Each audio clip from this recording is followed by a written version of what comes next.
Well, a very good morning to you and welcome to Lillehammer, the second cross-country stop on the World Cup season, and a busy Friday, Saturday and Sunday ahead. So this is what we have for you. Starting today with the men's and women's freestyle sprint. The women's World Cup ski jumping gets underway in the middle of the afternoon. And then we're still in North America for the alpine skiing after the Thanksgiving weekend. The men have moved to the United States, the women up to Canada. And then to round it off, we've got the men's ski jumping qualification later in the evening here from Lillehammer. Tomorrow, Nordic combined, they get underway, hoping for better weather than they had last weekend in Finland. Cross country, 5-kilometer freestyle, and also the biathletes in action in Östersund, Nordic combined and cross country. A really busy but interesting day, and as you can see, it continues right the way through the afternoon, and once again we finish in North America.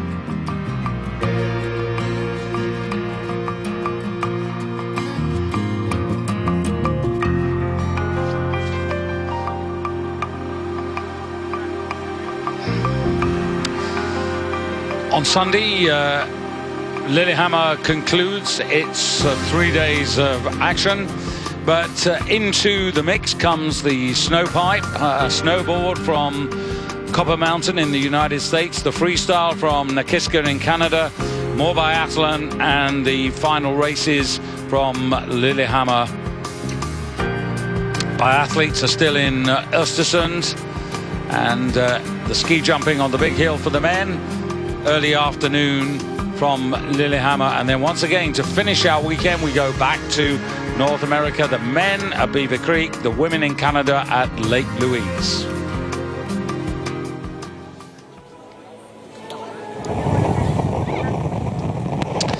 So before we get underway with today's first freestyle sprint of the season, there are 9 sprints in all, right the way through to the finale in March. But today is the first of the freestyle skating. So let's have a look back at last weekend's Ruka Classic Sprint, men and women. And this is how the story unfolded for each of the 2 categories. Beginning with the men, with center stage there, Erik Bransdal. Erik Bransdal having a really good tussle with Peter Northug, but it was in the final straight coming down to the line that Erik overtook Peter Northug, who, for our observation, actually overperformed and did really well to finish in second place with Fosli. And in the women's division, it was all about Marit Bjørgen, tactically astute, taking a really good advantage on the final climb up the hill, but being chased home by an energetic Katja Visna for Slovenia. Within third place, the Olympic champion Maika Kaspersen-Faller. Really good sprints to open up with, but here we are now live in Lillehammer.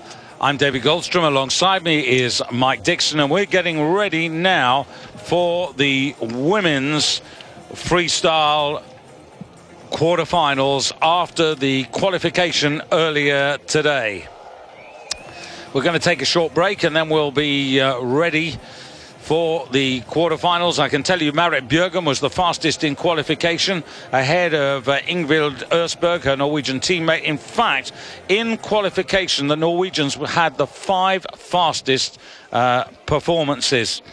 30 qualified, but 1 or 2 who didn't make it. Stina Nilsson from Sweden, Justina Kowalczyk didn't make it on this occasion, but much more when we come back after this.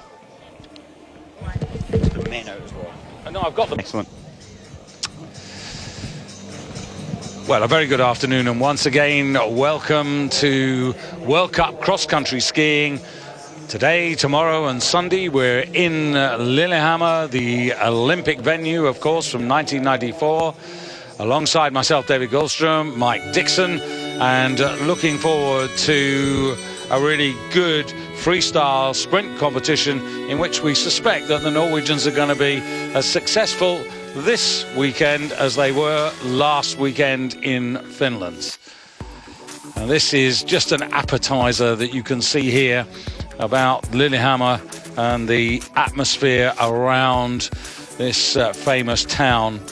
It's not big, and the ski jumping stadium still boasts the cauldron with the lit flame that will be seen to advantage later today. But it really is a playground for all winter sports here in Norway. The Norwegian women, just looking at the qualifying rounds earlier, David, last week in Kusamo, I know it was the classic technique, but we had 8 Norwegian women in the top 10. They really are dominating already, the first after Ruka, the first World Cup, and today 6 out of the top 10 are Norwegian. So once again, it will feel like, and probably will be, total Norwegian domination out there in the men and the women's field.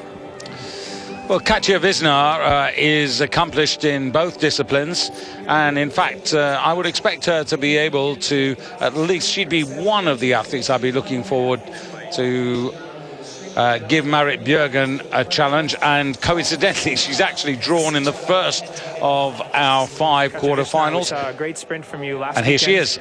Really strong each round. How was it switching to free technique today? I was not so hard. I was actually happy I reached this result in Kusamo, and so I can totally focus on this skating sprint now. But prologue it was hard. So yeah, usually runs are more easy and more fun. So I was practicing this week skating, so I hope I can ski as nice as in Kusamo. Well, the Norwegians were strong in qualifying again today, like last week, and you're right in there again. So we look forward to the battle later today. Yeah, me too. Thank you. Perfect. Thanks.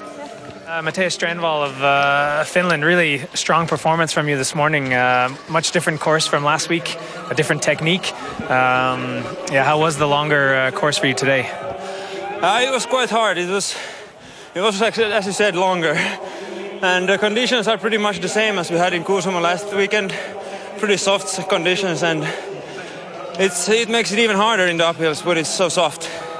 And we have some snow falling in the air. There's a big downhill into the finish. You have some strategy for later today with more snowfall, maybe. Maybe have a little more power in the downhill for the downhill, because now when I gave it all in the last uphill, I was so like stiff in my legs. I barely like stood up. So it might be smart to not like attack too early and so on. So. Well, good luck later today. Thank you.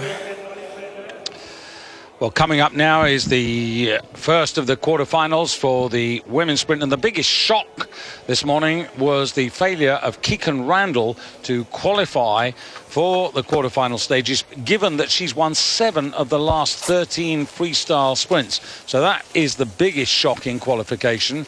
Her teammate Sadie Bjørnsen has made it through. Well, Mike, the course here for the women, 1,260 metres. Well, last week they did the same course, 1.4 kilometre, the same as the men. So this week, women 1,250 metres, the men at 1,500 metres. So slightly easier. The middle hill, if you like, for the women is taken out. The men will go around a little middle hill, another rise within the middle part of the 1,500 metres. It's recognised. It's almost completely opposite to the way we were last weekend. They went out of the stadium, then down a fast hill. This time you've got 20 metres flat, and then you climb up by almost 30 metres, which only takes you 500 metres along the track. So a very steep climb on the exit of the start. Marit Bjørgen, winner of the sprint last week and runner-up in the 10-kilometre classic. So she leads the World Cup rankings with 180 points. Just to remind you, she won the sprint from Katja Wisner. Third was Maika Kaspersen-Faller. Ida Sargent of the United States had a personal best in 5th place. So really something to look forward to here. 20 in picture, that was Maria-Liisa Malvaleto of Finland. 10 in picture, Pamakoski of Finland also. And the Finns particularly strong in the women's division of cross-country skiing, more so than the than the men. But then we saw a real breakthrough last weekend, Mike, with Niskanen, for Iivo Niskanen for the Finnish men. That was a milestone. It was, and that must give Niskanen a lot of confidence. Of course, this is a 3-day tour, and he's not really renowned as a sprinter, Niskanen, and maybe even more of a classic skier than a freestyle skier, but he has landed. His moment is now, and I think we'll see some more amazing things from Niskanen as the season progresses. Now, that air temperature and snow temperature will tell you that the servicemen will be tested to the max. There's humidity, as Eric Bransdal said, you know, the snow is just falling lightly. And once again, Mike, a specific course for the women this week. It is, and look at that early climb up to only 500 metres on the track, so the legs will be stripped of a lot of energy during that first intense sprint, because you want to be in the top 2 or 3 after 500 metres. Some recovery, final climb, which Stransval was talking about. If you take it too hard, your legs are spent. And here's the men's track with a slightly longer course this week. The same start, the exact same beginning, and here's the second climb up to 750 metres for the men, and it's the same journey as the women into the stadium with a little more flat. Another, 200 metres, there we are, into the finish line. So, well, nearly 1,500 metres for the men, and it will be a testing and difficult track, as we'll see the profile when the athletes are on there. So here is the result of the qualification. And for me, one of the other interesting factors, because we're on Norwegian snow, is how well Teresa Johaug, who's not known as a sprint specialist, might do with these 2 climbs and her terrific power to weight ratio. She's qualified for the quarterfinals on 6 occasions in freestyle, but all of those have been in legs of the Tour de Ski, and there you go down, you see the 30, and here are the first 6 women lining up, and it's the first 2 by right, and then we're into lucky losers. So sit back with Mike Dixon, myself, David Goldstrom, enjoy the action as we go through the women's quarterfinals, 5 legs to lead you into the semi-finals. Kvalle of Norway, 21 here. This is Kertu Niskanen. Pretty happy that Ivo had his success last weekend. In the lemon, or the yellow, however you like to describe it, Katja Wisner, we know she's in great form after that excellent runners-up spot in classic style last week. 10, this is Parmakoski, Krista Parmakoski. Again, the Finns very strongly represented. 3 of the 6 are Finnish. Marit Bjørgen, interesting to see her tactics. Watch her 750 metres in when we come to the second climb. And completing the lineup here, Mona-Liisa Malvalehto for Finland, a former sprint freestyle winner in World Cup.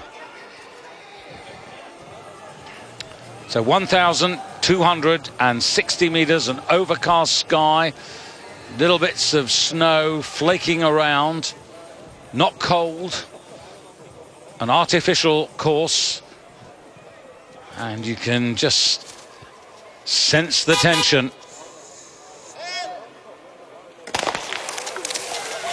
Well, a clean start there, David. Tension, of course, as usual, on the grid. 6 athletes together, and it's all about getting your strategy right. Bjørgen hasn't had the best possible start. She would have expected to be in the top 3 at this stage. Some work to get through the traffic now, but she's got the strength. Yes, she has, and there's that beginning of the climb, and making the pace up here. It's Kvalle of Norway to lead. She's wearing bib number 30 on the left of your screen there. That's Kertu Niskanen of Finland, and now it's the Finns of Marit Bjørgen going up over that pedestrian bridge, so to speak, to take the lead on this little like roller coaster section. It is. She's got so much strength, and Bjørgen earlier this morning on the qualification, she took over 2 seconds off the next fastest, and that's why she could afford to go wide on the initial climb, and she had a lot of traffic, but she had to go the long way around, burning off a lot more energy. In the early years of Marit Bjørgen's career, it was very much her trademark on the uphills to really attack, and she's gone away, and once again it looks as if the Norwegian service team have actually given her a great set of skis. Oh, well, they've been out testing since very early this morning, as have all the wax technicians. You really want to try and make the best and the fastest skis for your athletes. This is just a little showcase sprint for Bjørgen here. Looks as if she's putting little effort into it. Yeah, but on the glide there, you could already see that her skis were very effective. Nice tight cornering there, keeping the weight on that outside ski so that she really pulls away. The issue for her now is, having made the break, she has to sustain the break. What she mustn't do is now on this last climb let them get back to her. They're closing down. Someone who's impressed me very much in last weekend is in second place, Parma Koski. She came 6th in the 10-kilometre classic. Here goes Visnar now, conscious of the fact that second qualifies automatically. And remember, it's not about times being carried forward, it's about qualifying, and you don't want to be a lucky loser. The only thing is that Marit Bjørgen has motored right from the beginning here, so it'll be interesting to see just how quick this time is. Up over the roller coaster, immediately accelerates as she goes over, which is the correct technique, and again carrying the speed down as a result of it. Working, using the track. She reads this track incredibly well. The poor start, maybe she'll want to work on her initial pace from the grid next time, but the closing down, or is Marit backing off? She probably is. Yeah, Katja Visnar getting the better of Parma Koski there by a ski length to take the second qualifying place by right, and Marit Bjørgen 3:01.3. That compares with a qualifying time of 2:57.5 and 3:01.8, and Parma Koski in third place must wait and see. She's got half a second, so what that would be 3:01.87. I had expected that to be a little faster, as you mentioned. Marit Bjørgen's qualifying time 2:57.50, and yes, she did back off in the last 200 meters, but I thought she'd be closer to her initial trial time this morning. Yeah, she didn't get away that quickly though, so that may have also cost her those precious fractions. Strategy, and Parma Koski didn't really get her placement as best it could be coming into the finish. So quarter-final 2 coming up. But here you can see Marit Bjørgen. This is early on the initial climb, and deciding immediately what she wanted to do. She wanted to be up there and ahead, make the pace and dictate and turn the screw basically for the whole race. Kept the pressure on, didn't she? So it was only, what, 320 meters before she moved to the front, and then from there it looked like an easy journey for Bjørgen. And with that turn of pace that she showed us on the initial climb, to go from 5th to 1st, she can match anybody. So quarter-final number 2, and in this we've got Celine Bruun Lee. Now, she was 8th in the classic sprint. She wears she wears bib number 4, but this is Astrid Jakobsen. Good to see her back, former world and junior world sprint champion. Vesna Fabian for Slovenia, the Olympic bronze medalist, and 17, Maria Eide for Norway. Or Mari, I should say, correctly.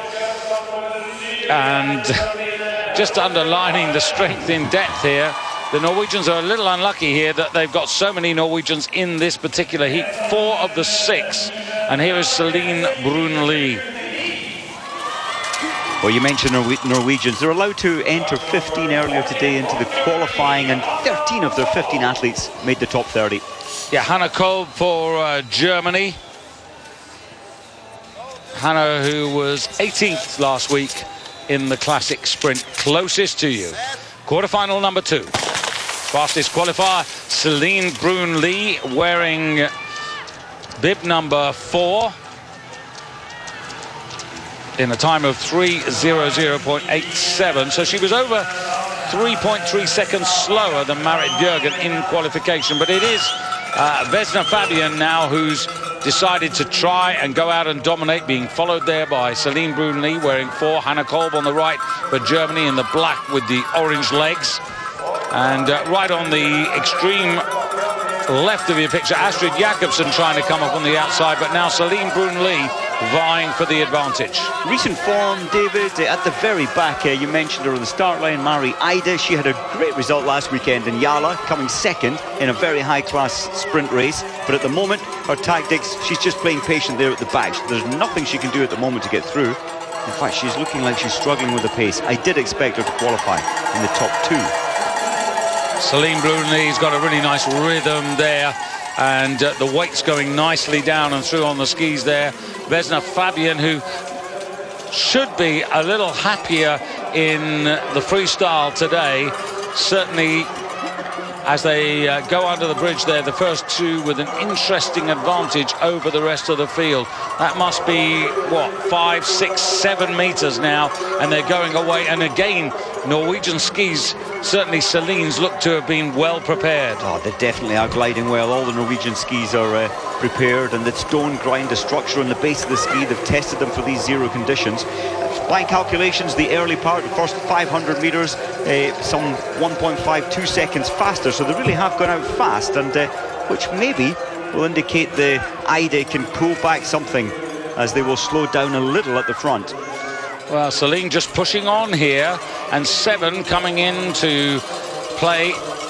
This is Harsem, Katrin Rosted Harsem, and she's just on the edge. In fact, she's coming up to Visna. Still Brunelli, though, she's holding the line there. She has to keep that front position, get the momentum over the top of this rise to pick the pace up onto the second rise. Yeah, and look at Fabian looking heavy and laboured now. It's always the risk, isn't it? If you go out just that little bit over your comfort zone. It's a 3-minute race, so it will catch up on you if you outpace yourself in the first quarter or even the first half. Harsem in second place was 22nd in the classic sprint, but look at the chase coming. Hannah Kolb coming on there on the far side, and the pace they've just overwhelmed, and 17 coming through. That's Mari Eide, who you tipped, and spot on, Mike. Well, do you know what? She paced it brilliantly. She let them go away by somewhat 50-60 meters, and at that stage we thought, well, she's got no chance, but a brilliant strategy there from Mari Eide. And that's 100th quicker than Marit Bjørgen, but a completely different race, because actually I suspect that she's actually used or conserved her energy better than Marit Bjørgen, because she waited through that race. She didn't do anything that they came back, and she actually had the sprint finish there over Celine Brunelli. Hannah Kolb in third place, and that's 51, which would make her 76. I think she's got a shout there at the moment of a lucky loser place. She has, and Harsem, who played a lot of the early pace, 4th position. Jakobsen, 6th. Yeah. Again, playing a lot in that early pace during the race. I've always thought that Astrid is possibly a better classic sprinter, but I think she's a little ring rusty. I think we'll see better things from her as the season progresses. What an interesting heat that was. Didn't really... I had thought Eide was going to qualify, but when she was so far behind in the first 400-500 meters, didn't look possible. But this is where she really started opening up. Well, there's the explosion of power, and Hannah Kolb actually couldn't see it through. And Celine Brunelli, as you can see there, and Hannah Kolb with that flashing 0.51, indicating that she's got a shout of a lucky loser spot.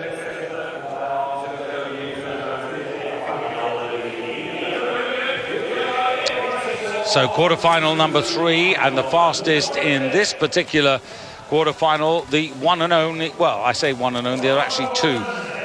This is Slind for Norway, Sadie Bjørnsen for the United States. No Keegan Randall. I just want to emphasize she was only 43rd in qualification. And then Dotsenko for Russia. Worth full respect. 6 here for Germany. Denise Herman, who failed to qualify in Finland. 5 here, Heidi Weng for Norway. And she was the fastest qualifier of these 6, and 26 actually. Here we go, Sitje Ureslind for Norway. Now Heidi Weng, 8th 13th in the classic sprint last week in Ruka. Dotsenko was 10th. So that must give her some sort of chance. But of course, what we also need to bear in mind is the ability of Denise Herrmann, who is a better freestyle sprinter, and she was the runner-up in last year's Sprint Viessmann World Cup to the absent Keegan Randall. So Herrmann wearing 6 up front early. I like the way Herrmann dominates. She fights for her space, and she doesn't let anyone else get into her space. She's quite an aggressive sprint athlete, and you need to fight your corner, and Herrmann is one of the best at protecting her patch of snow, and she's been very sensible there, making sure she's out front. But well, as we saw in the earlier heat, it's not always the wisest strategy to go out too early. Well, it's an interesting tactic, because we've seen Marit Bjørgen, and then we saw Celine Brun-Lee, and now we're seeing Denise Herrmann.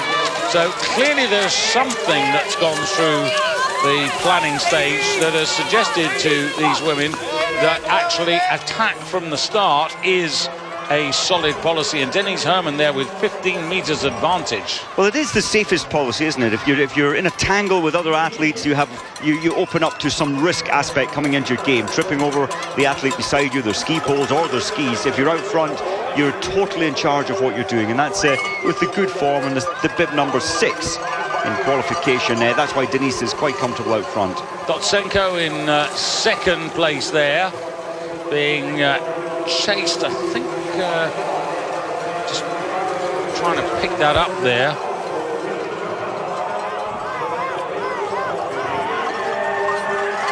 So as they come up here, it's Germany leading Norway here. And 5, that's Heidi Weng, who's gone into second place. Dotsenko in that pack.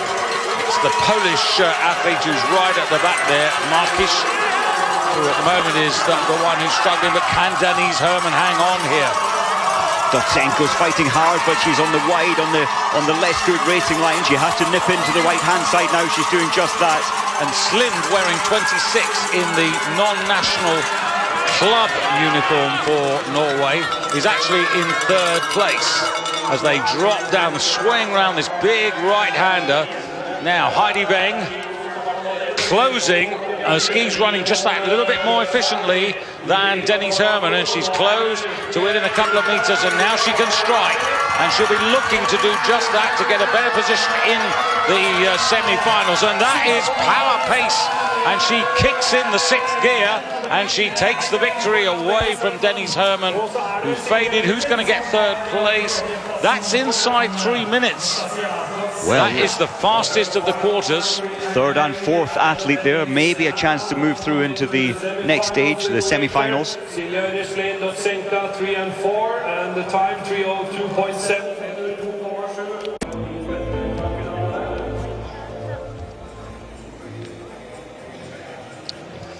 Well, exciting stuff. Good race there, I thought, by Slind of Norway, but over 3 seconds behind doesn't give her a chance to get one of those lucky loser spots. We think it's still Palmakoski for Finland and Hanna Kolb for Germany. Straight on to quarterfinal number 4, and Tiny Teresa here. Very interesting to see how she's going to handle these climbs, how aggressive she's going to be.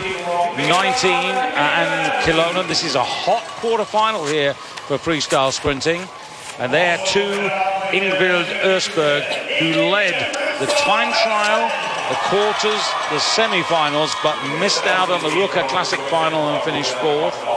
Another of the Slovenians, Šebašek there, Alenka Šebašek for Slovenia, and 22, Charlotte Kalla for Sweden. Not to be underestimated, but I think this is a little bit more open here.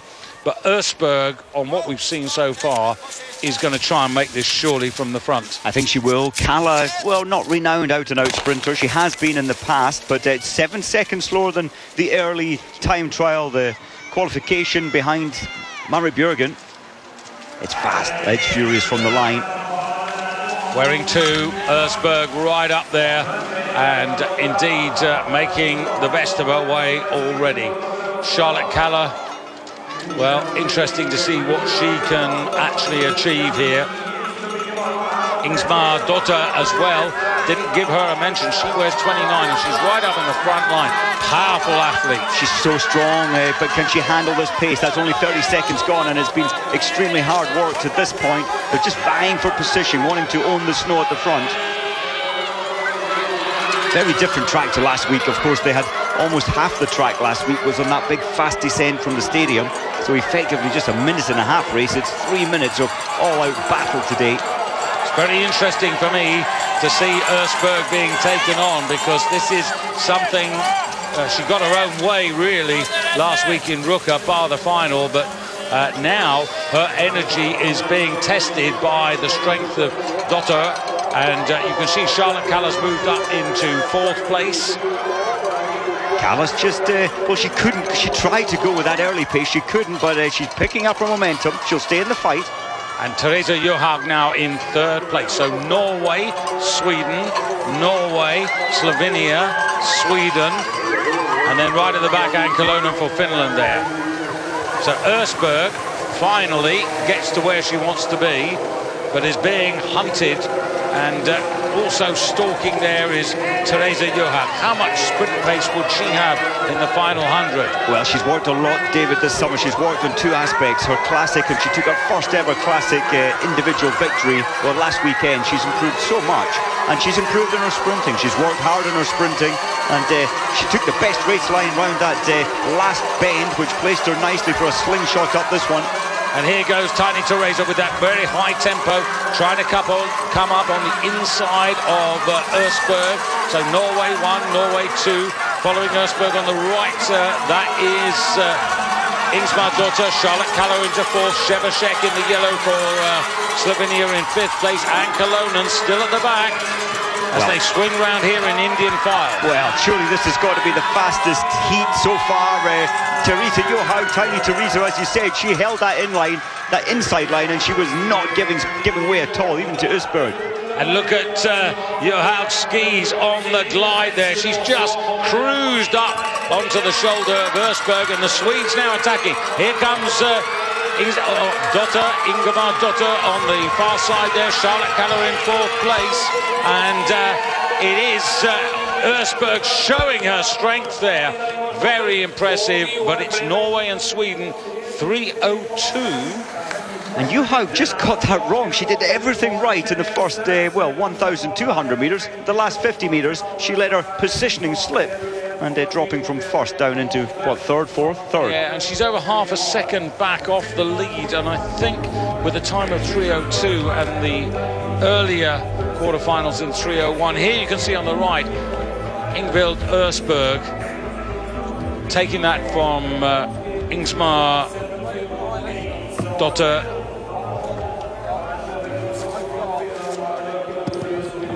Well, Kalla's in the photo finish, and she just didn't have the form, the pace for the final attack.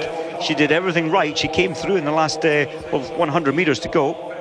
Ingemar Dotter much more comfortable. 28th last week in the classic sprint, much better now.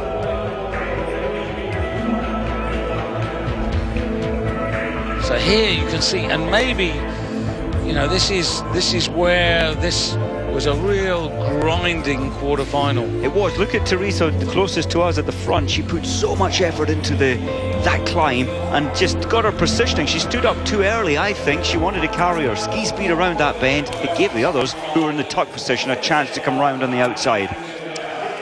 So the final, or I should say the 5th quarter-final, which includes the Olympic champion Maika Kaspersen-Falla for Norway. She wears 3. Hagen for the Norwegians, so they are so strongly represented today. Petra Novakova for the Czech Republic, that's really good to see. She wears 23. 8 here, this is Hanna Falk for Sweden.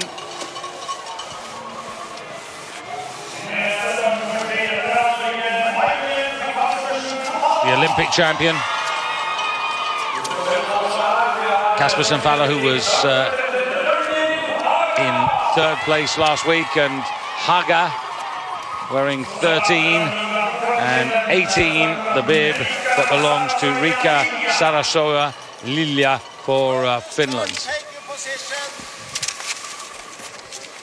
Well, it'll be a big shock for Norway if Maika Kaspersen-Faller doesn't qualify. It will, it really will. But, you know, the way we've seen these previous heats go, David, it is about strength, it's about pace, and qualifying third, Faller should be all right. She's a much more mature athlete these days, Kaspersen-Faller, wearing 3, which indicates that she was the third fastest in qualification. In fact, she was 2.62 seconds down on Marit Bjørgen. But what I was about to say is that she's learnt how to race from the front, but also how to come from behind. She has a wonderful turn of pace, Faller, third. She expected that she'd be safer there behind the Swede. That's, of course, Falk. Yeah, but it's Novikova of the Czech Republic who's out front there trying to make every skating step a winning one here. And interesting that she's decided that that's her best tactic. Not sure it's the best, as we've seen in some of these previous heats. I'm not sure it is the best strategy if you're not on paper the strongest. And Novikova, 23rd ranked in the qualifying, but hey, she's got everything in front of her. She's got space around her. Well, she's certainly spread them out, and she's given herself a chance of staying in the first 2 here. And all credit to her for that. She's looking very good. 2 Norwegians at the back. They just haven't really placed themselves in the right place at the right time, but there's plenty space to do that, or time to do that. We're just halfway through the race at the moment. This is the only bit of recovery, David, and it's not very long, about 6-7 seconds, that's all. Hannah Falk in second place. And is this a concern for the Olympic champion? Didn't corner very well there, Maika Kaspersen-Faller.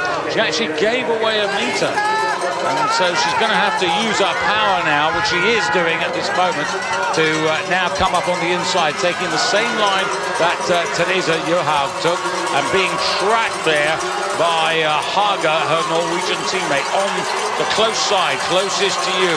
And it's the Norwegians now making the impression as the Czech racer is eaten up by the whole pack. She's eaten up by her lack of feeling the poison flowing through her body right now, Novikova.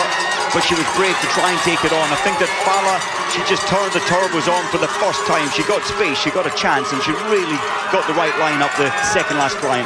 Hannah Falk, who was 12th in the classic sprint last weekend, is the meat in the Norwegian sandwich here. But Kaspersen-Faller, Maika's really made this her own now. On the glide there, closing up Haga, and she's going to have a go at Hannah Falk here for that outright second place, coming on the outside. And there's clear pace there, and the momentum at the moment is the Norwegian on the far side. Can she get there? A ski tipser very close to the Swede. Kaspersen-Faller, it's a 1-2 for Norway. Great finish by Haga. Haga really attacked. She had to go wide to get space, but an incredible last 20 meters from Haga. Yeah, really wanted it, and well, Hannah Falk didn't really do anything wrong. She just couldn't resist that charge. It was not by much. Be interesting to see the photo finish across the line. It's quite interesting, David, that before that final 200-meter flat sprint, you need to, I think, second or third position is the best, because you get a slingshot from the drafting. Now, remember, it's the lunge. Oof! Now, I'll tell you what, Haga was a bit rough about the edges there for the lunge, so she's a bit fortunate, because her ski and her boot actually came off the snow at the wrong moment, but she got away with it, but I would think by a big toenail. Well, I'm seeing it, they've got, oh no, it's Haga by 1/100th. Yeah, by a toenail. Falk might go through, though, as a lucky loser. Yeah, 0.31, she probably will, and that means that she'd probably go through with Hannah Kolb. You're right. So have a look at this. This was Novikova, and I won't criticise her, because I think she did the right thing given the opponents she found herself with in this particular quarterfinal. She obviously felt good early on, but it's the payback that comes later with that early pace. Haga just on the left of your picture there. But Hannah Falk, fortunate. Well, without a moment to catch breath, we move straight on to the men's quarterfinals.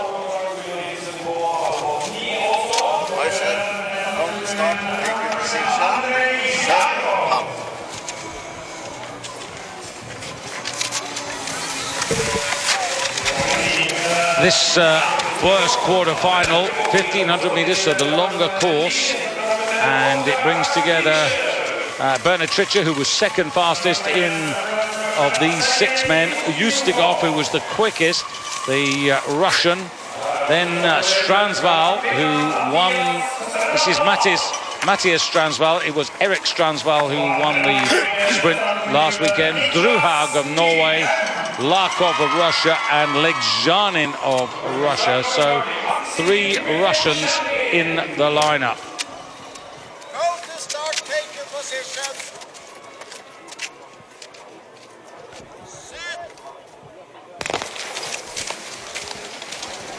Well, a clean and comfortable start. What's going to happen here? The men's race 250 metres further than the women's.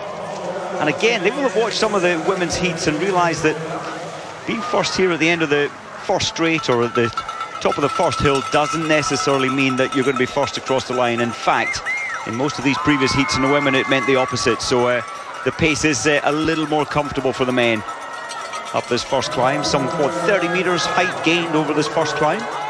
Ustygov, extreme left there, wearing 1. He was the fastest of the qualifiers, 3:14.99, and the stretch there between them to Legzhanin, who was the slowest, 3:22.55. And in fact, when you look at the next quarterfinal, Petter Northug, who was 4th quickest, he was almost 2 seconds slower than Ustygov. I can't understand this at the moment, David. It's tactical. We very rarely see tactical these days because you have to get the top 2 positions, and there's the lucky loser times. Now the race has started after 1 minute. Just nobody really wanted to lead. They've seen the women, they know exactly how the body works, exactly how the tactics works, and it's not always the clever athlete who's at the front. Well, one thing we know, there's going to be a big burn as we come towards the end of this, because they've not actually used a whole lot of energy. Bernard Tritcher there for Austria, going up there wearing 10. It's on the near side now. Now the pace is increasing, and as they go under the bridge, still Ustygov, the man who's leading.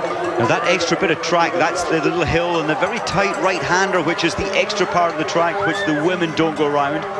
And it really does pay its price. There was another climb there, a very fast descent. Ustygov, the 6th best sprinter in the World Cup last season, behind Ola-Vigga Hatterstad of Norway, the Olympic champion. And he's leading them, and he's pacing this from the front. You just feel, David, that he doesn't really want to be there. He knows that he had to take it on because nobody else did. They saw his bid number 1, they realised he's the fastest, and they just hoped he would do it.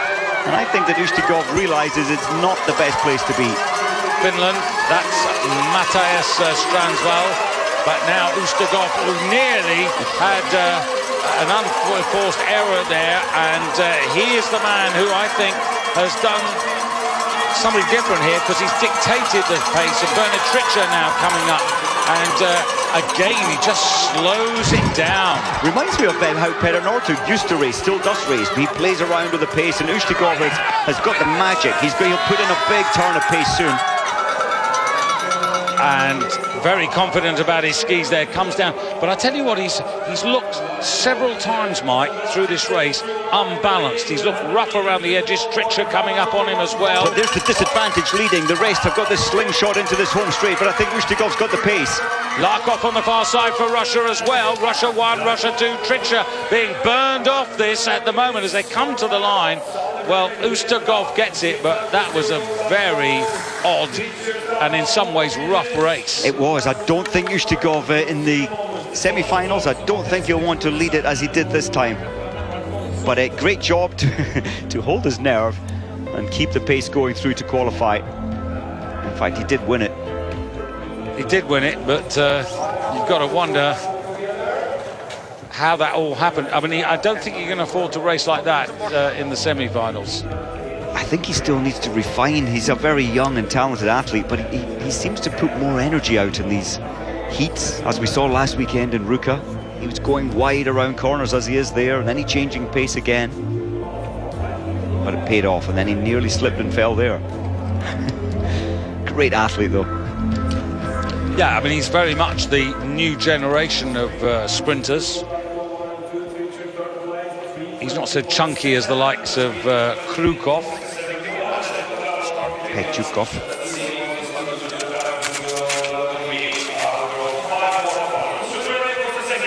Well, straight on to the next, Theodor Pedersen. Really good campaigner, but only of these 6, the slowest of the 6 in qualifying. Jüli, 5th fastest of the 6. Then in 14, in the yellow and black for France, the first of 2 Frenchmen, and this is Goalabre, and he's partnered by, no, they're against each other, Baptiste Gros. But the man we're all going to watch here is Petter Northug. Now, Anders Glorsen, who wears 17, and Petter Northug, who wears 4. Just hiding back a little bit. Look at the focus, the concentration, David. He means business. Yeah, it's going to be very interesting, Mike, to see the difference between last week and this week. He used an awful lot of strength in his racing last week, and he certainly isn't the finished article based on what we saw last week. But look at that. He's the wise man here. He knows he doesn't want to lead it, and I love that. He didn't even attempt to get into that top 3-4. So, as usual, Northug analyses the best line, the best effort, how to manage the effort that you're going to put out.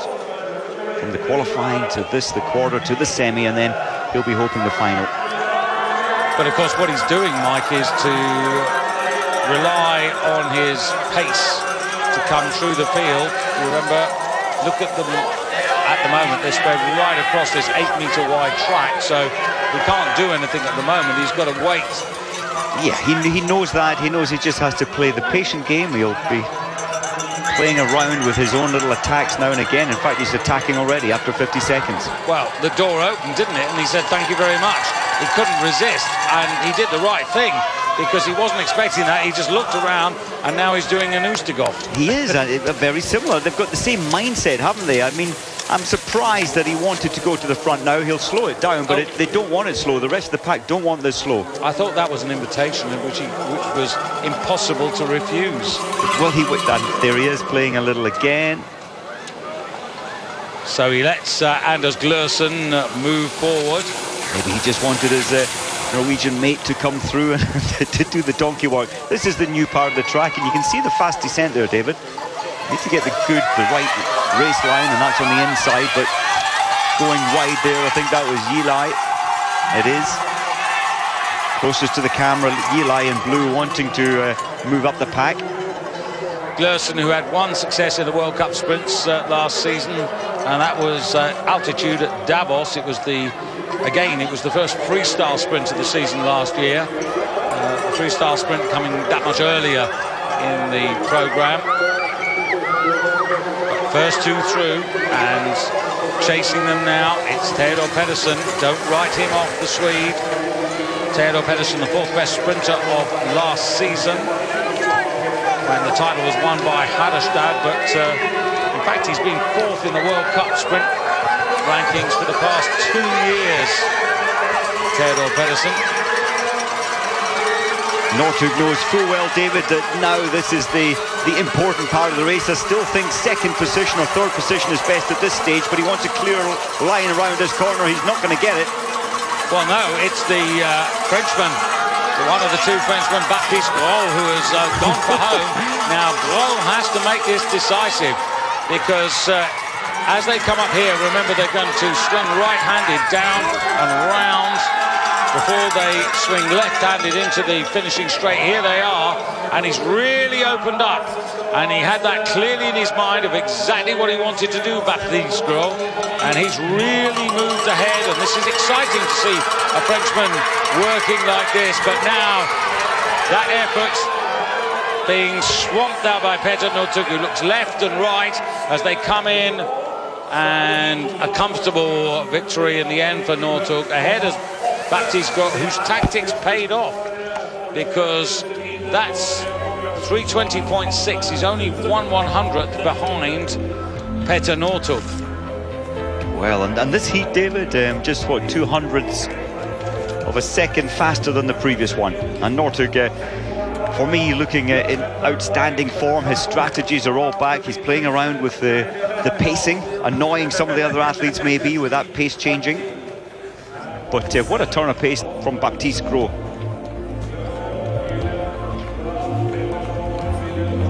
Well, that's what sprinting is all about, isn't it? Having that extra gear when it matters most.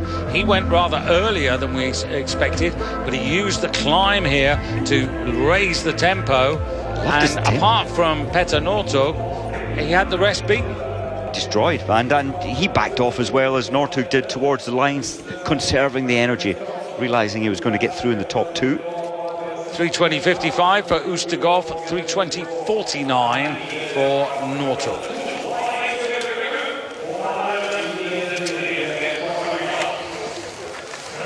So heat number 3, and the Norwegian factory of sprinters keeps coming. Iversen for Norway, and the Olympic champion also in this, but this is Paul Goldberg, who's no slouch at sprinting. Kalle Halvarsen, who I think will have his work cut out here to stay with them. He's better known for the distances, although he can finish in the relay. Emil Jonsson, who didn't qualify in Ruka, 16 here. Andy Musgrave, who qualified by 16 on his bib, 16th fastest. And then Ola Vigan Haverstad standing tall. Standing tall and so focused. So good to see Andy Musgrave 16th fastest, and I really hope that he can keep this together. He's so much stronger in the Classic this season.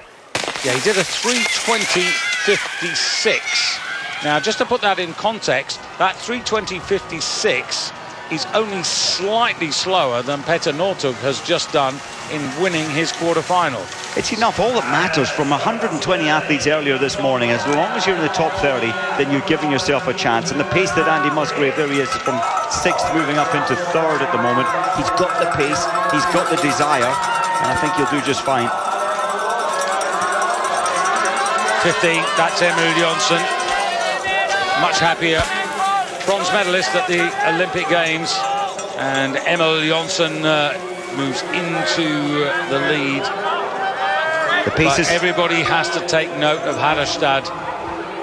Sitting at the back, doing a Petter Northug. Yeah, Haverstad is just, he knows his track very well.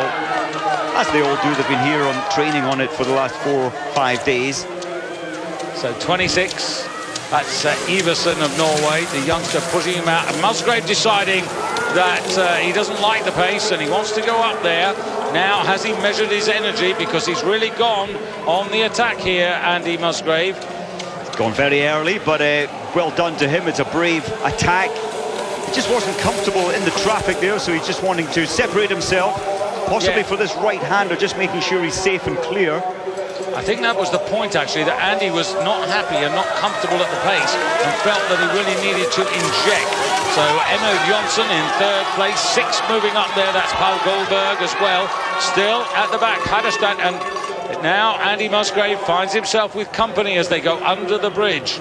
Now, has he held a bit of energy back in reserve? That's the key thing. I think he has. I think he's in the perfect place now for a big attack, as Gros did up this, well, the next big climb. We've got the descent and the left-hander before the big climb, which really matters to get into the top 2 at that stage in the race. Haverstad now with the action, the Olympic champion. And it's Musgrave and 3 Norwegians he knows well, because he works and lives so much with the Norwegians. And Musgrave now down into 4th place as Norway takes command and the Swedes try to close. Well, so Paul Goldberg leading. As you say, the Norwegians know Musgrave so well. He won their Olympic selection race and their national championship sprint race. And they took their hats off to him. They couldn't believe his turn of pace then. I just hope he can find it again here now. Emil Jonsson, extreme right in the centre there. The Olympic champion wearing 25. That's Haverstad. But it's Emil Jonsson who's waited And this is fascinating. Has anybody got anything more to give? Well, I think Hadestad is going to use his heavier body weight, his 86 kilos of muscle, to outglide everybody into the home straight. Only the first two go through by right, though. Paul Goldberg's skied a pretty decent race. Hadestad now coming on to attack Emil Jonsson. 26, that's Iversen right over on the far side of the course here. And what a finish here. Paul Goldberg gets it. Iversen in second place, and the Olympic champion only third.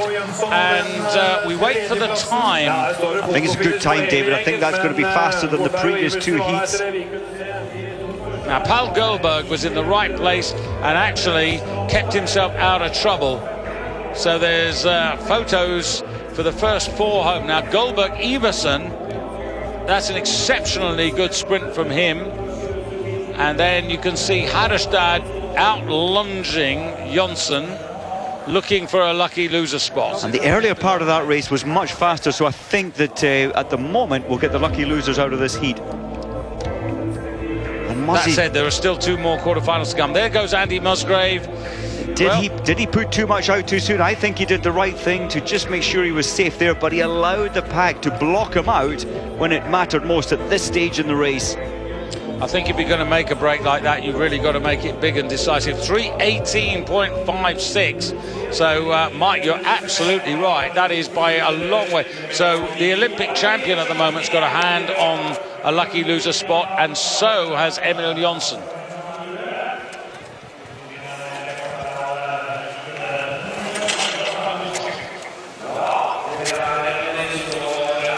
So, quarterfinal number Finn Hågen Krogh for Norway. Sjur Rota wears 9. Those are the two Norwegians. Then the Frenchman, and this is Renanger, as you can see. Can he do a Baptiste Gros and sprint to qualify? Juho Mikkonen for Finland. Alex Harvey for for Canada. I would expect him to be there or thereabouts, Alex Harvey. He's the real 29, Stadega of Poland. Sorry, Mike. Yes, no, Harvey, he's the real deal now. When he had that youthful enthusiasm 2 years ago, he's now matured, and he conserves his energy more when it comes to this real tight pack and exciting fighting for your precision type racing. Full start. Jay, I think. Alex Harvey, the 8th best sprinter of last season. Finn Krogh was 16th in the rankings. That was last season when Ola Vigga Hadestad was the winner. Alex Harvey 14th in the classic sprint, and the Frenchman gets the warning for the break. Finn Krogh was 4th last weekend behind Eric Bransdal in the classic sprint. And I think, David, when it comes to this, the freestyle, I think Krogh has an even better chance. His turn of pace when he presses his turbos on is brilliant. His technique can match it and hold that incredible pace. Well, Krogh going immediately to the front.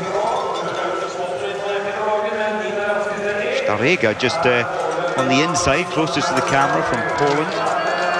Good pace early on.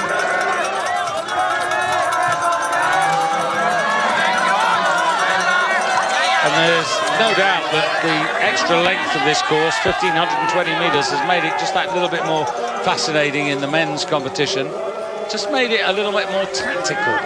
It has, and how many sports, David, when you look at the clock, we're 3 minutes 18, it is classed as a sprint. Of course, you can't sprint for that length of time, but it really is at 3:20, 3:18, 3:20, the longest sprints that we'll probably get in the whole season.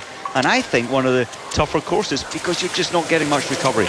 They're taking it easy so far. This is going to be around a 3:20, I think, heat, because they are going to speed up soon. 1/3 of the race gone. Basically, what's happening here, Mike, is that a lot of the time we've seen the tactics from the front. Now they're moving, but what they're doing is reducing this 1,500-metre sprint in terms of distance by 50%. So actually, it's only the last 750 metres which are really aggressive. And that is what you cannot sprint for 3:18 flat out. Of course you can't. At the intensity that we'll see in the last 300 metres. And it is all about placement, conserving. You're reading your energy expenditure as best you can. And there's a lucky element as well, David, where you are in the pack at what moment, but the strong athletes can fight their way to the front and dictate. Not always the best in these earlier heats, but certainly for the final it may work. Acceleration there. Finn Crowe went right at the base there, building up. He knows for what is the crucial climb. He wants to be close to the fence, so he has a really good line as he drops downhill from the right-hander. And at the moment, he's dictating everything from the front. So here we go now. Now he chooses his line. You can see he's come across almost the width of the course, but he's been accompanied here by Shuarota. Well, Crowe is standing very tall around the bend. When you're travelling at 50 kilometres an hour, he's catching a lot of wind, allowed the others to catch him up on the exit. Renarget of France on the right-hand side trying to do a baptiste gros, but Finn Crowe at the moment, interesting, he's decided that the middle of the track is possibly quicker. You can see how warm it is. He just cut across there, closed the door on the Frenchman to get the optimum position. Now he's on the drop down here. Alex Harvey hasn't been able to do anything here, David. Dictate nothing. He's obviously not on form. Finn Crowe, though, is the brains of this race. Wonderful technique. He was standing tall on that previous descent, and again a little taller than the rest, and you can see how quickly the rest of the pack can haul him in on this descent. Frenchman went early on his sprint there. Now Finn Crowe, got to be aware, but you can see he's got the power, he's got the control. That's a beautifully judged race by the Norwegian. The fastest of these 6 in qualification, 3:17.7. Well, that is the quickest. And Alex Harvey will go through And it. Alex Harvey's come from last to third and is in a lucky loser spot.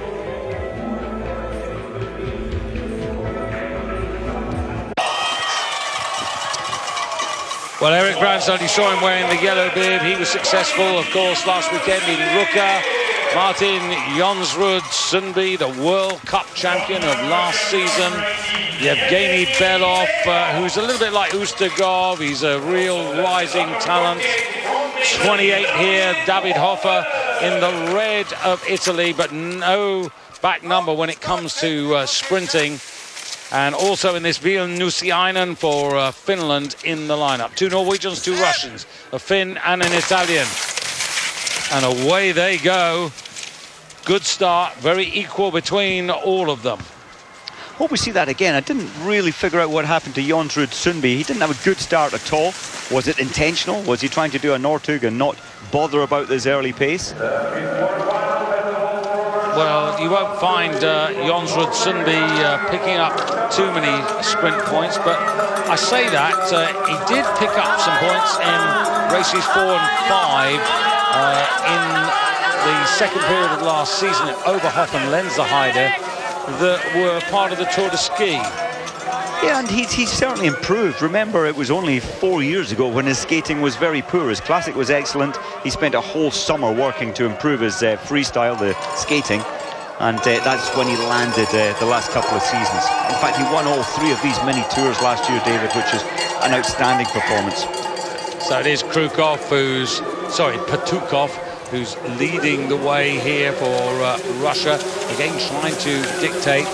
Erik Bransdal, the head waiter, just doing exactly that, just comfortable in amongst them there, going the shortest way round. Look at the pace, David. Sorry, it's we're not going to get a lucky loser out of this heat. It's definitely been some 2.5 seconds slower by my calculations at this point. Well, that will only cheer up Alex Harvey and possibly also Juho Mikkonen because of the 3:17.71 time. These quarterfinals have just got quicker and quicker as we've gone through. David Hofer there. Petukov at the front, he's a restless athlete. He doesn't like being in a pack, but often it's his downfall. He does a lot of his leading and he just sets himself up for an attack later in the race. Bransdal looking really comfortable. Hofer not wanting to be too far off the pace so that he can cover any attack, because he senses that one is potentially close by as they come over that other little bit of undulating terrain. And the Russians are all massed there. Petukov, Belov also. Petukov, they're all standing quite tall around the bend there, and Petukov still able to dictate at the front. Surely he's going to be challenged very soon. Sundby in just about 5th place. Nusiainen at the back of the field for Finland, but it is Petukov up the hill here with Belov. Nusiainen going up on the far side there, getting a clear run and moving himself into a competitive position, but he is having to go the longest way round. It's former snow out there, so that's a slight advantage to Nusiainen. Maybe he figured that one out in his strategy plan. But out of that, Petukov has come out best. Nusiainen in 2nd place from last to 2nd, so he can count that as a victory. Belov's right on his ski tails there. Then David Hofer, and then you've got Erik Bransdal. So this is fascinating. Erik Bransdal is going to have to use that sprint pace. He's looking for an opening on the inside, on the near side here. Petukov goes. Here comes Erik Bransdal now, putting on the power on the right of your picture, wearing the yellow bib. The World Cup leader, he's moved into 2nd place. That will do on this occasion. Closed up nicely, qualified. It wasn't quick, and he's done all that's necessary. And Petukov, effectively, his plan has gone, well, his race has gone to plan. It has. He was brave enough to go out front. Can he keep on doing that?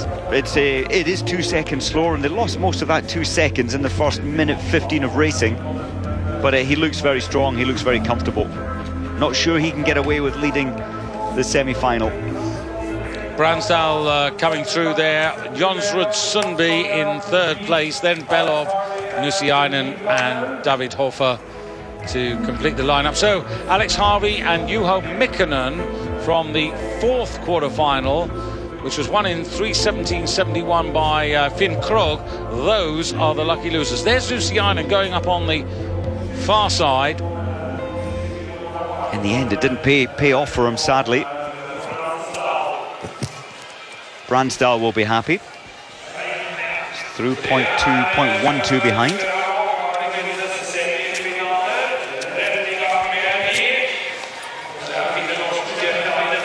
So already we're back with the women's semi-finals. That's where we are now. Magic Marit in there for the women.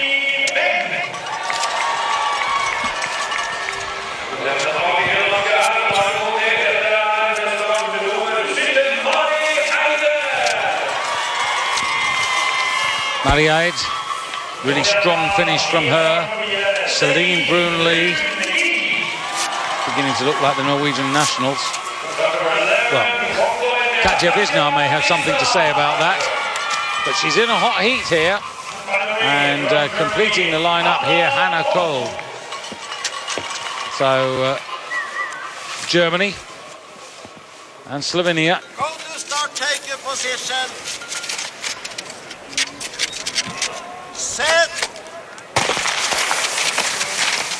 And away they go, and Marit Bjørgen, who has virtually pole position there, has gone straight into the lead, being followed there in 2nd place. Looks like Heidi Weng. There's quite a different strategy this time for Marit Bjørgen. The previous heat we saw her not bothering about the early pace. She stayed comfortable at the back. This time she's looked at the bib numbers alongside her, and her teammates are 5th, 4th fastest in qualifying. So she realizes that it's a very different race this time, and she's wanting to make everything work to her own advantage, and by that she's going out front. Remember, she had a 2-second advantage in the time trial earlier this morning, so she's got the strength. And Mariaid, really replication of her tactics from the quarterfinals, at the back, waiting, watching. Just needs to make sure that she maintains contact, because you've got to be able to respond. And Marit Bjørgen from Heidi Weng, and then going through in 3rd place there, Celine Brunli, and at the back, Hannah Kohl. And these Norwegians are leading Katja Visnar and Mary Dance. And Mariaid is off the pace, and that is worrying, because these three are pushing from the front. They very much are. Visnar, she realised she needs to be in the slipstream. It makes her race easier, so she's just moving onto the tail end of the skis of the 3rd Norwegian there. First 2 through, and then it's lucky losers again, and Celine Brunli in 3rd place, Katja Visnar, and you can see a huge gap back to Hannah Kohl and Mariaid, and Katja Visnar now trying to come up on the inside here. No, switches. Marit Bjørgen still very much in charge here. So 3 Norwegians at the moment looking for 2 places. Now here comes Marie Eid. This is where she puts the pressure on the hill, but she's got a devil of a lot of work to do. She certainly has, and the pace that Marit Bjørgen's setting here, it's almost the pace that she set earlier this morning to qualify in first place. Yeah, the camera's foreshortening, which makes Marie look a lot closer than she actually is, but she's just moved into 5th place. Still has an awful lot of work to do, and there's a split, 2 and 2. And it is Marit Bjørgen and Heidi Beng getting away from Celine Brunli and Katja Wisner. This is a fearsome pace, David, and it will take something out of their legs for the final. Marit Bjørgen's treating this one, the semi-final, as if it's the final. Let's hope she's saving a little something for the final. Well, her qualifying time was 2:57.50, but Heidi Beng fancies having a go at her colours. Katja Wisner at least trying to get 3rd here, but Marit Bjørgen just extends, and it just shows the sort of shape that she's in. Look at the time. 2:56.4. That is 1.1 faster than her prologue time trial fastest time. And she had that fastest time by what, nearly over 2 seconds. So without a doubt she treated that as a final, and it just shows the form, the strength and the efficiency that Marit Bjørgen has on these skating skis. Yeah, again, if she does win this, and we do hear from her, I'm sure she's going to give a pat on the back to her service team yet again for her skis. There you can see Celine Brunli never really got into this, and Katja Wisner likewise. The only hope those two have got is the time that Marit Bjørgen set. I think that time, David, is so fast that Wisner at 1.84 behind Bjørgen has a strong chance of getting through. You see, this second semi-final about to start could be a 3-minuter. I think it will be. I think it'll be about 3:01. They won't go tactically, I don't think, but they just can't match that pace, surely. Well, they won't actually be aware of the times there, but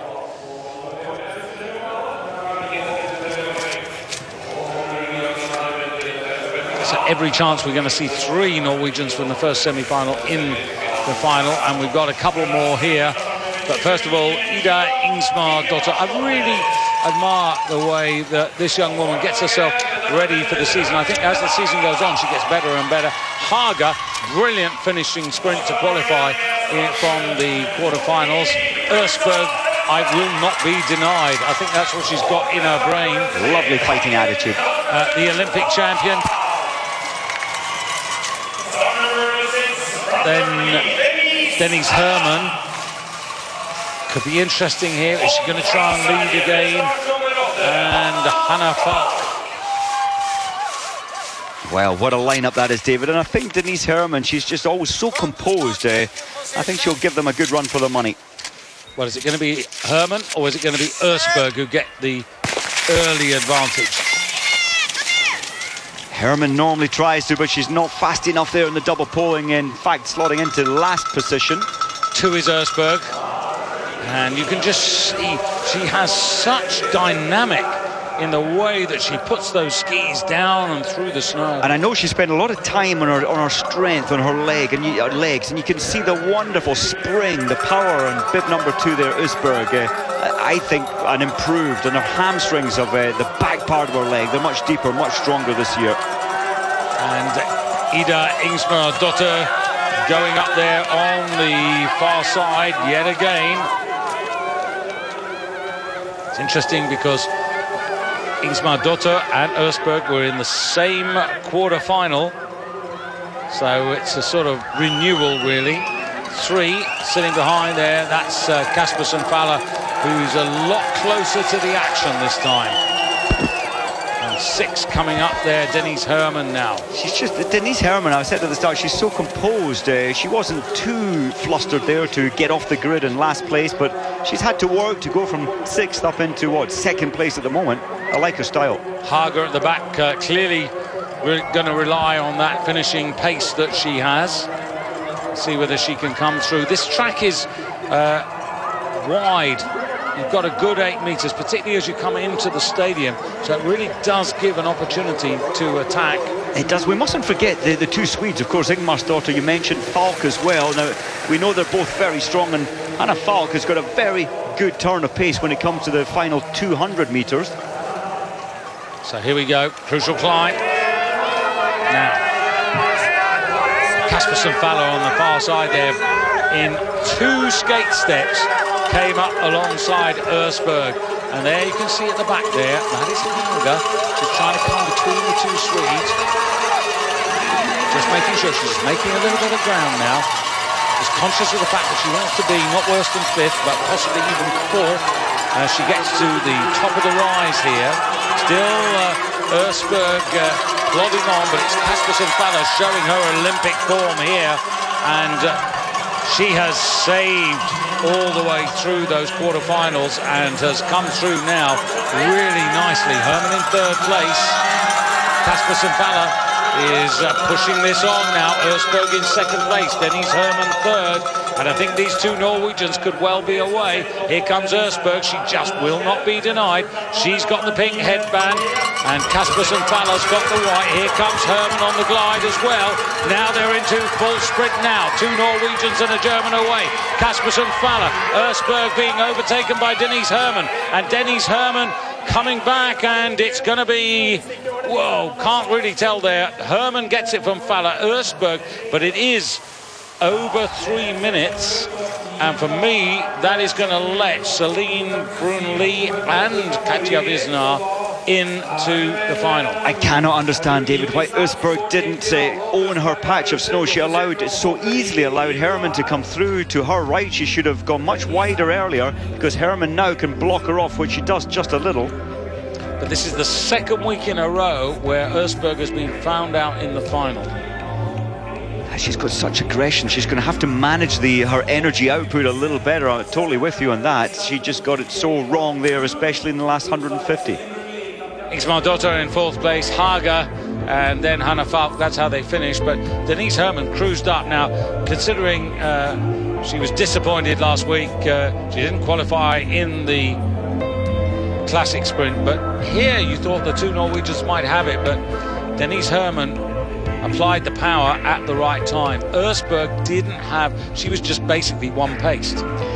One-paced and just attack all the time. And Denise Hermann, on the other hand, she didn't care to begin with. She slowly moved forward and she made it look so easy, the German in 2nd place. So we can confirm that Celine Brunli and Katja Wisner are the 2 lucky losers. So Marit Bjørgen, Heidi Weng, Celine Brunli, Katja Wisner, Maika Kaspersen Faller and Denise Hermann, they will be in the final. 4 Norwegians in the final.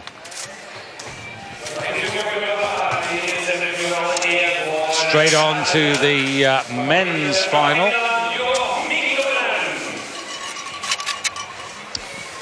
Well, 19 in there, that's Juha Mikkonen. 21 is Larkoff, who finished very quickly. Impressive sprint on the outside to gain a place by right. And then 6 here, Paul Goldberg. I was impressed with him. Controlled it from the front. Very mature performance. And then 1, Ustegov. Well, he can't play around in this, or he's going to get found out. And 4 here, Peter Northug. And completing the lineup, Baptiste Gros. Well, he's showed his colours now. We know where he's going to go and when he's going to go. The question is it going to be effective 2nd time around? Well, I think that the other 5 on the lineup will realise that turn of pace from the Frenchman, from Gros. But it's going to be a different race. Ustegov maybe will have to lead it again, because I don't think many of them will want to. Northug. He definitely doesn't. Northug almost sleepily fell out of the gate. He did, and I think Ustegov, he didn't want to. He took it on almost by accident the last time. And I think we said that previous race that he won't really want to lead from gun to line the next time. So a very different race. Paul Goldberg has no problem in leading this race. He's an established sprinter. Had 1 victory last year, that was in Lahti towards the end of the campaign in the 1.5 kilometre sprint there. Pretty well the same distance as today. And David, as a sprint race, those first 40 seconds, the first 45 seconds, it's like easy, long, slow distance training, so it's not going to be a fast time. Yeah, if you were comparing this to a horse race, you'd be saying that it's barely a canter, hardly a gallop. They're not out of breath yet. That's a minute gone, so it's really going to turn electric very soon. But exactly, you see, what you've got is a 1,500-metre race, which is actually being reduced to a 750-metre sprint, and 750 metres is probably the true distance for a sprint. Well, it is, and I'll tell you what, in the final, I think it's going to be even slower in this part, because nobody will want to lead the early part of this one. It's just the terrain. It's a very unique track, this, and the terrain doesn't allow it to be the sensible strategy to lead from gun to line. Baptiste Gros at the back of the field now, but we know that he's going to try to tee up for his big charge on the climb, and took a tight line there, and he gained a couple of places. And Ustigoff at the back now. So is Ustigoff running out of petrol? Don't think so, and Northug as well. They're slowly getting twitchy at the back. They now know they have to start moving forward. This is vital exit from this bend that they're positioned well. I wasn't expecting to see Larkov up there because of his tactics in the quarterfinals when he came very late. But clearly he's happy to do so. He's happy to be there. Al Goldberg just on the inside of him. Better skiing, better technique there by Goldberg. That was classy. That was much better running skis, I think, than the Russians. Often we've seen that in World Cup racing, where the Russian skis haven't matched the best of the Norwegians. So there's Baptiste Gros on the far side there. They're coming to the base of the hill now. He's going exactly the same time. However, the gallop on the far side there, that's Petter Northug, and he completely eclipses the Frenchman. Well, it's 12 metres wide, this hill, and a good job it is too, because Northug was way over. He's held the pace back. Now, why is he doing that? He's doing it to give himself an advantage on the next sprint. Yeah, I mean, he brutalised the field there. But that's what he does. He's got to go. Goldberg, and also just up there in the firing line. That's the Finn, I think, is Juho Mikkonen? It is. He's up there, but... and Northug almost in trouble there with the Russians, but it's Paul Goldberg again. Now, Northug's got to get sprinting now. On the far side, you've got Ustigoff coming back as well. Northug, cool as a cucumber. Mikkonen in second place. Ustigoff in a photo with Northug. 3:21, beatable time. Definitely a beatable time, and well, Petter Northug, when he came to the top of the final high point on the course, there was another little climb. He really backed off. I think that was his downfall. Why not go with the energy that he created at the top of that climb? And well, really, has it cost him a qualification through to the final? I think it might have. Yeah, pretty crucial. Definitely fourth place there for Northug, but a photo finish with Ustigoff, and Ustigoff got it wrong. He just couldn't get through the pack. But hang on a second, let's praise Paul Goldberg. Oh, wonderful. The bravest man there. Let's praise Juho Mikkonen, because very much the outsider of the class, but everybody else burnt too much energy, used too much of themselves early on, and Ustigoff, who had to come back from last to try and get into first place. But have a look at this. This is really good. We might well see, David, a little jury decision there, because I think it was Ustigoff and Northug. There was definitely physical contact. You're not supposed to have a bit of physical contact on the left-hander, so they kind of tripped over each other. Yeah. But that may be irrelevant anyway. Yes, Northug at the back, so the jury have said that was interfering.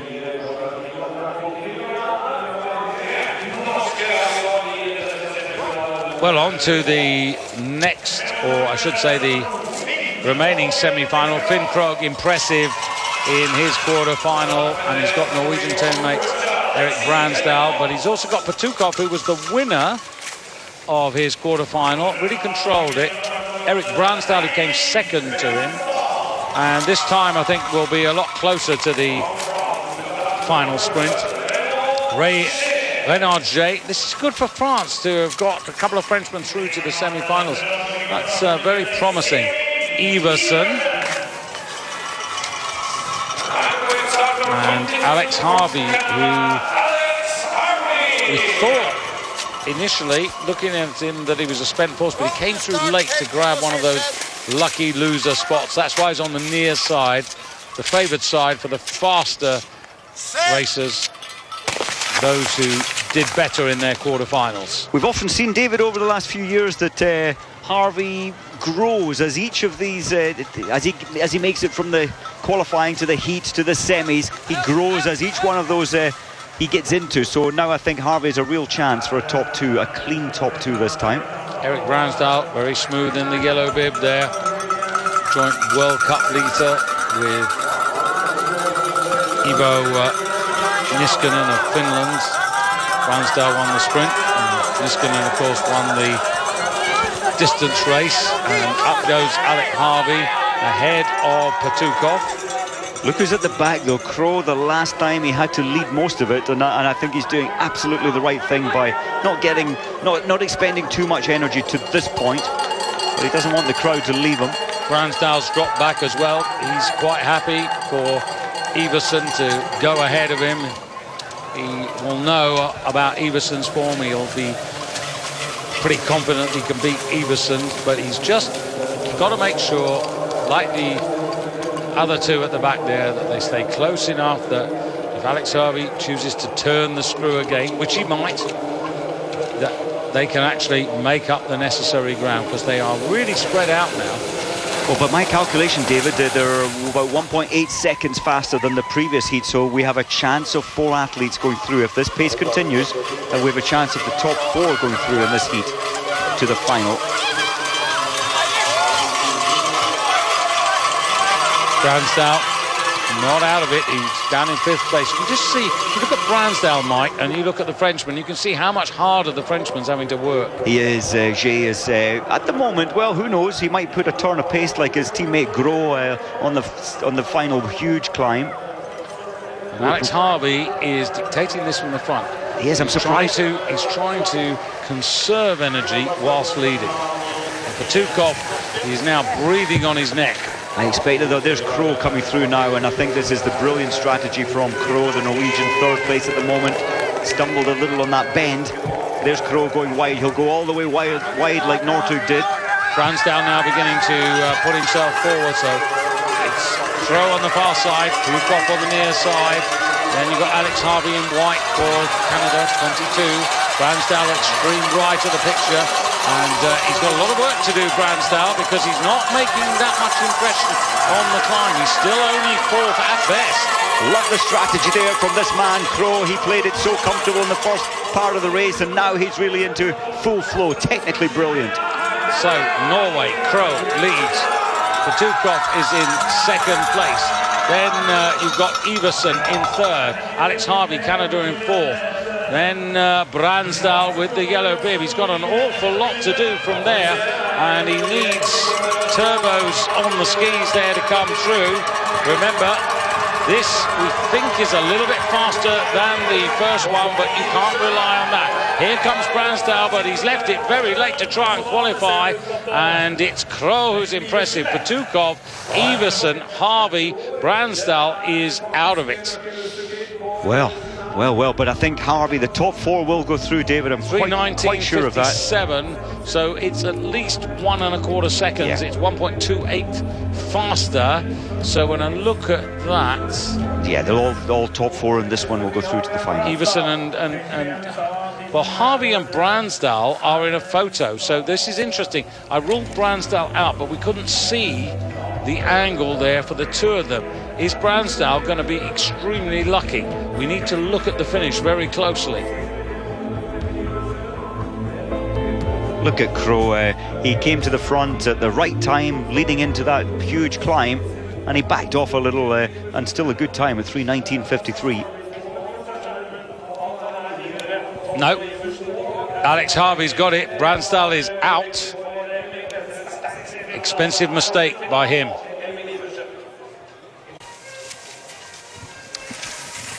And so, if you're just joining us, we've arrived at the final stage for the women's freestyle sprint, the first freestyle sprint of the new World Cup season. Mike Dixon alongside myself, David Goldstrom.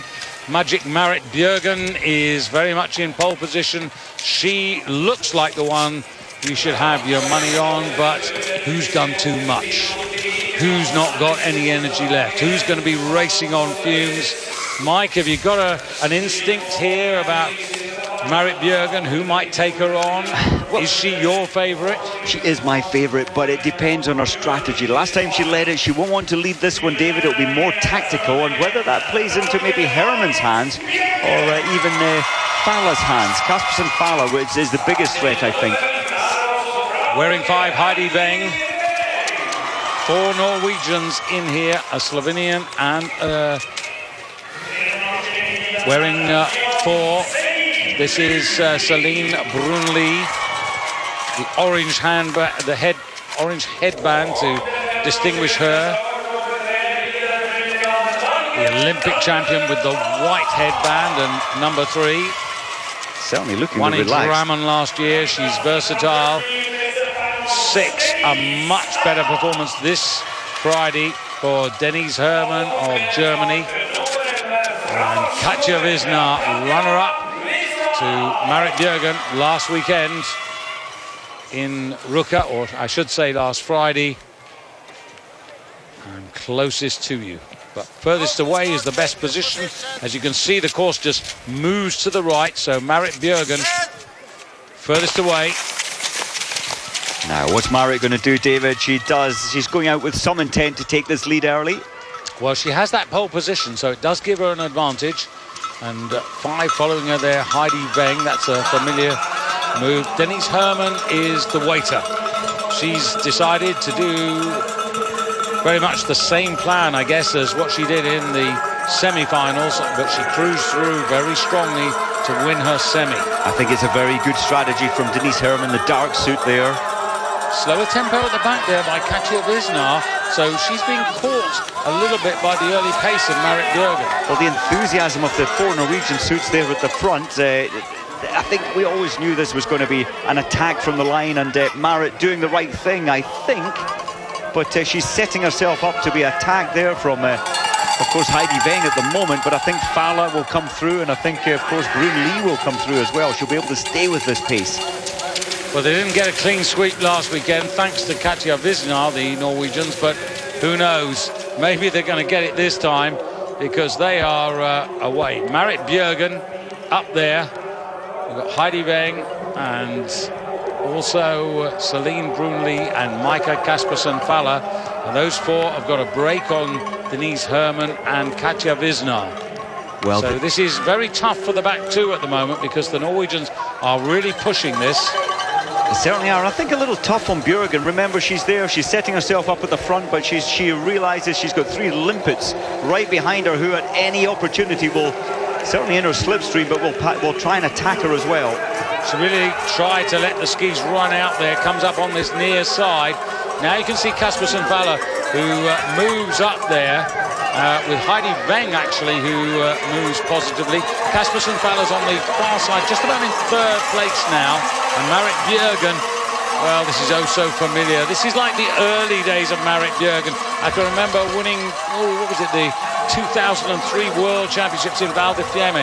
And whenever it came to a climb and it had some distinctive climbs, she attacked and she goes over the top and she goes again to carry her speed. Well, the enthusiasm, David, of these 3 much younger Norwegians, they really want to be alongside Marit Bjørgen, and the fight, the determination from those 3, it's not over yet.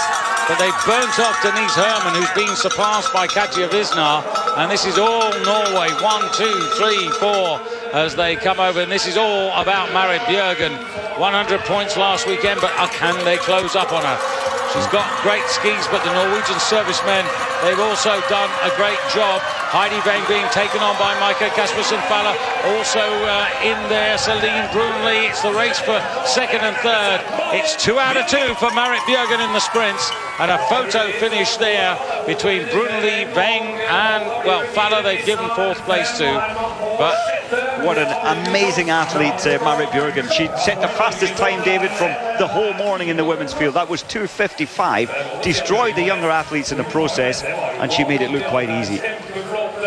Well, I made the comment last week, Mike, that, you know, she's come into the World Cup. I think she was very smiley, but she looks extremely healthy. and a more complete person, I think. She used to get very tense and fearful of the outcomes and what the press would ask her. Now she's matured, she's everything, she's won everything, and she's just enjoying life, enjoying her racing. And that seems to be releasing another gear in her performances. Early 30s, and she's still the woman to beat. But the determination, the focus for all these thousands of hours of training.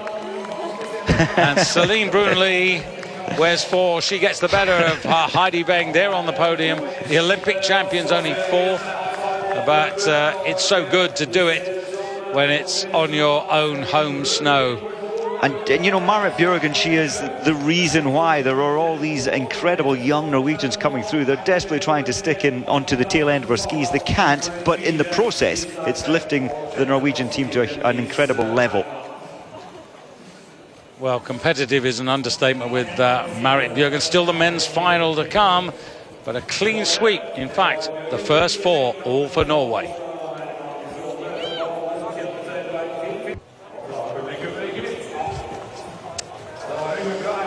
Well, hopefully we'll get a few words from Marit Bjørgen.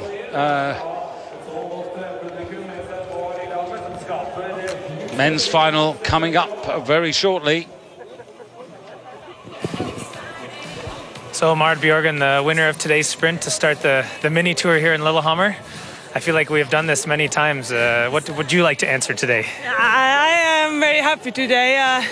I was good in the prologue and also in the heat, so I'm really happy today. And again, thanks to our man in the vaccine cabin. It's amazing how ski sour has been in the last weekend and now also. So yeah, it's a good. I feel shape is very good, and today I feel very fast also. So yeah, I'm really happy. It's a great day and good beginning for the mini tour. Well, congratulations. Good luck the rest of the weekend. Thanks. Yeah, she truly is in tip-top form.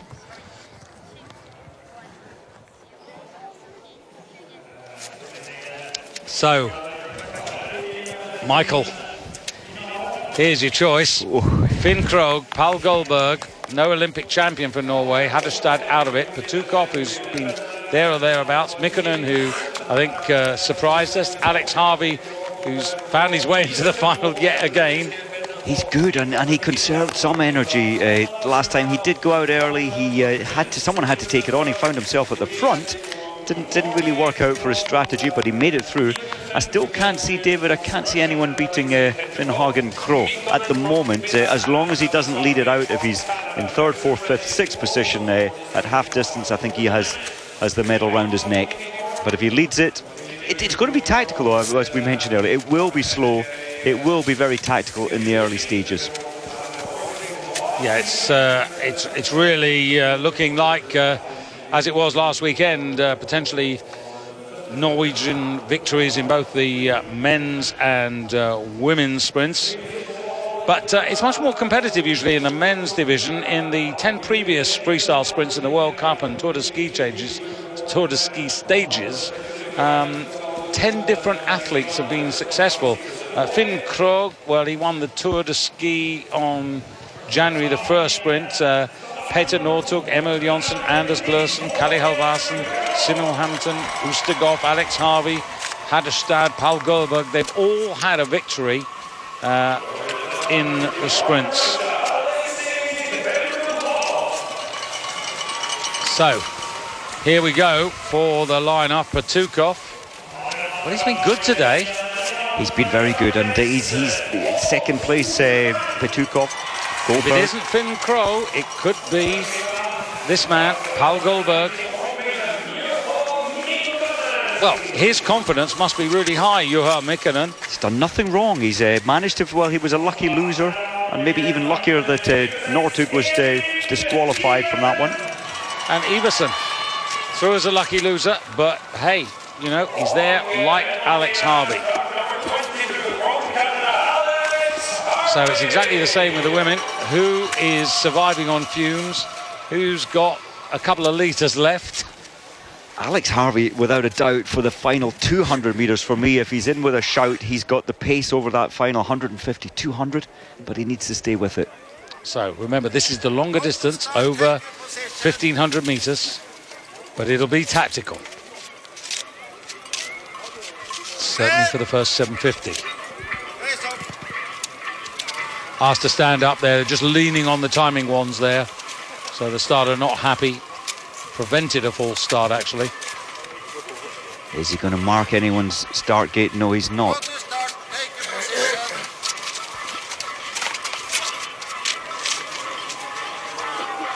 Set. Strong start by the Finn. Have to say, Mikkonen was probably the strongest starter, being overhauled by Petukov now, far side in the red hat, wearing number 3. So it's Russia and Finland who get away. Alex Harvey into 4th place, and lurking at the back there, Paul Goldberg, and just in front of him there, Emil Iversen.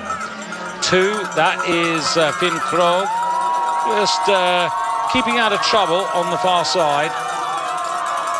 Well, they slowed down. Petukov couldn't help himself. The gun went, and then that adrenaline that he always has, the Russian bear, as you call him, but now it's backed off. We thought it would go slow, but it seemed to start fast. Now it will be slow for, at least 30 seconds, we'd expect. And they'll all be delighted that Mikkonen is up front there, because he's just setting the pace for these guys, and they're moving ahead. Goldberg comfortable. 4th place, the Norwegian, 3 of the 4 of the Norwegians, in fact they're all at the back there. Of course 3 Norwegians, Russian in the mix there, Petukov. Finn Krogh now deciding that it's time to get serious. So getting up there, because he knows that from here on in the pace will require some injection. Half distance coming up now. So the race will begin to kick off, and I think it is. Krogh just beginning to put his turbos on. Alex Harvey realising that this time he can't hang around at the back, because that's too risky. And I think very sensible. As long as Alex Harvey is in 3rd place at the final left-hander into the home 200, he's got a real chance of taking it. But Krogh realises that. He's really punching the pace strong now. Yeah, he wants a clear run round the left-hander into the big climb that takes him to the finish. This is where you can let the skis run out. Little steps there, but you see this is good skiing there, and he hasn't lost anything. Finn's still in 2nd place, but now the burn is on. Harvey still in 3rd place, just about. And Finn Krogh powering up here. Harvey back to 4th. Can Mikkonen hang on much longer? I don't think so, because coming up here, Finn Krogh being pursued. Petukov, sorry David, just putting in a massive blast of pace to take himself from 5th to 3rd. Yeah, but in 2nd place is Paul Goldberg, who was at the back there. So it's Norway 1, Norway 2, Russia in 3rd place there, and they're beginning to get away. Alex Harvey needs to close up. He's been dropped down to 5th place, so the plan so far hasn't worked. So Finn Krogh, very strong. Here comes Paul Goldberg. Petukov's going to cut on the inside there. He's looking for that track. Here they come. And also Mikkonen coming back into this as well. And a real burn. Petukov on the right of your screen, but it goes to Paul Goldberg. Waited at the back, and he had the better finishing speed to take it away. There's a photo for 2nd place, but Paul Goldberg, that was perfection. That was magnificent, and Krogh seemed to get it all so wrong, David. He stood up too tall, leading into the left-hander, into the home 250, and it allowed his teammate Goldberg, Petukov, to carry the momentum, slingshot around him, and you can't allow people to have momentum into that last 250. It's interesting how many people on that far side of the course have actually qualified or by right, or qualified in a lucky loser spot coming late there, and I'm not too sure, but it seems that there's good pace on that side of the course. Well, that's right. You carry the momentum off that bend in more a straight line, or the most efficient line out of the corner. Meanwhile, Krogh took it very sharp on the inside. Yeah, but that's really comfortable, and by half a boot, Petukov gets 2nd place, Finn Krogh on the podium. So it isn't a Norwegian clean sweep, but it is a double victory for Norway, men and women, in the freestyle sprints here on this Friday afternoon in Lillehammer.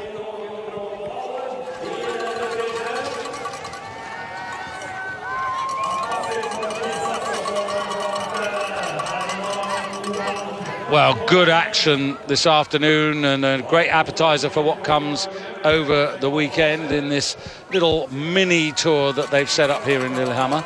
And so important as well, Goldberg will get a 30-second knocked off his time basically when all the times are added up, so he'll carry that 30-second advantage, and then it's 27 for second place all the way down to the last man, or the slowest man in this top 30, getting 1 second.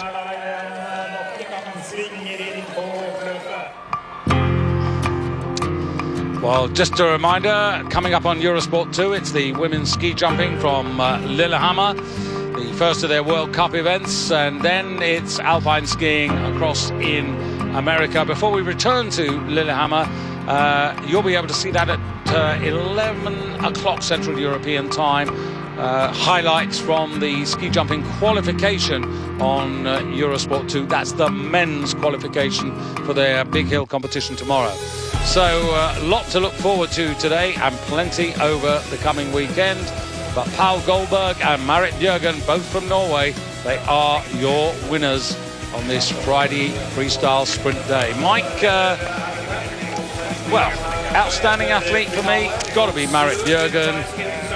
But I'm ever so impressed with Paul Goldberg. He did it. He completed that one so well with the right strategy, and Crow is just still shaking his head. He cannot believe, I would say, the fastest man and the best technical skier there, but he got his strategy wrong, sadly for him, in the final 200. Well, it's quarter-final time in the United Kingdom Championships in York there.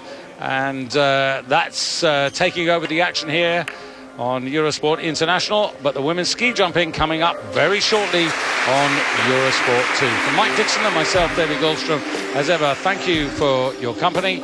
Marit Bjørgen is the now outright leader of the Women's World Cup, but early days, only the second weekend. Mike and myself will be back over the weekend. And we look forward to your company. Thanks for watching. Bye-bye from Lillehammer. Paul Goldberg of Norway, you're